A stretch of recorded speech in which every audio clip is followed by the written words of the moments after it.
For years, audiences embraced Harry Potter as a fantastical escape, a world of Quidditch, magical creatures, and enchanted hallways. Yet beneath its whimsical surface lay a story about prejudice, power, and the dangers of blind authority. These themes existed from the beginning, woven into ideas like pureblood supremacy and the Ministry's bureaucratic pride.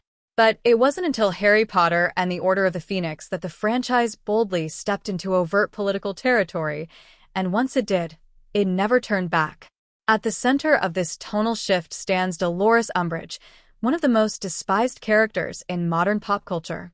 Unlike Voldemort, whose tyranny was declared and violent, Umbridge embodied something subtler and far more recognizable, the everyday cruelty of unchecked institutional power.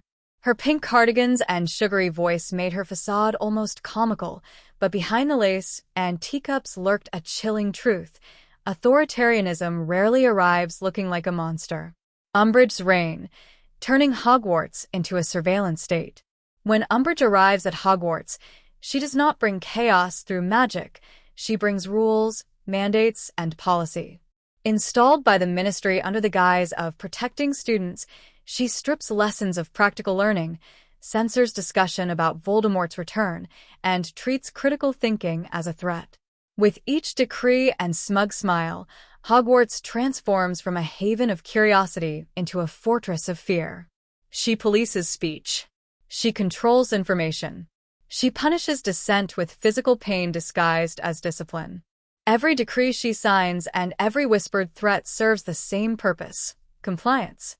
The Ministry's interference isn't accidental. It reflects a broader theme of state-driven suppression and denial, where political insecurity is disguised as public safety. Weaponized bureaucracy and institutional cruelty. Umbridge doesn't need magic to dominate. She uses paperwork and power structures. Under her leadership, dialogue becomes forbidden. Clubs and gatherings require approval. Detention becomes state-sanctioned torture. Favoritism becomes policy, not misconduct. The Inquisitorial Squad, students empowered to police other students, mirrors the terrible effectiveness of indoctrination. When authority recruits the ambitious and insecure, oppression becomes contagious. This is not fantasy. It echoes real-world history, where governments weaponize procedure to silence truth, reshape narrative, and turn communities against themselves. Resistance, collective action, and the birth of Dumbledore's army. Oppression always sparks resistance, and in Order of the Phoenix, rebellion grows not from adults, but from students. Dumbledore's army forms quietly in hidden rooms, driven not by aggression, but by a need to learn, protect, and prepare. Their meetings become acts of civil disobedience, youth choosing truth over obedience. The message is clear. When leaders refuse to protect their people, ordinary citizens must protect each other.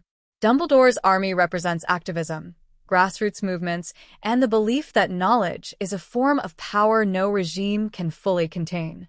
Prejudice, power, and the invisible underclass of the wizarding world. Although the film focuses heavily on bureaucratic control, it also deepens its commentary on social inequality.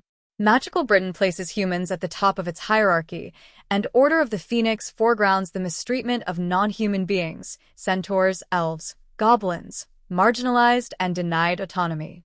The Fountain of Magical Brethren in the Ministry, a monument to false equality, quietly exposes the hypocrisy of a society that claims unity while upholding systemic bias.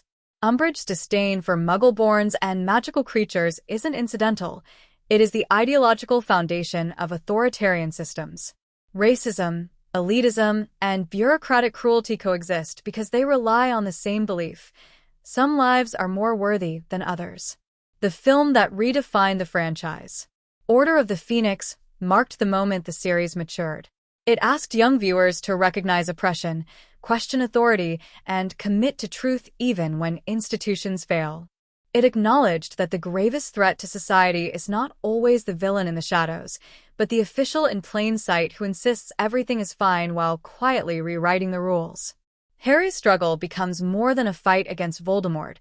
It becomes a lesson in activism, solidarity, and moral responsibility. In exposing both magical and political corruption, the film highlights a world that looks uncomfortably familiar. Harry Potter didn't suddenly become political. It always was. Order of the Phoenix simply lit the lantern and showed us the walls.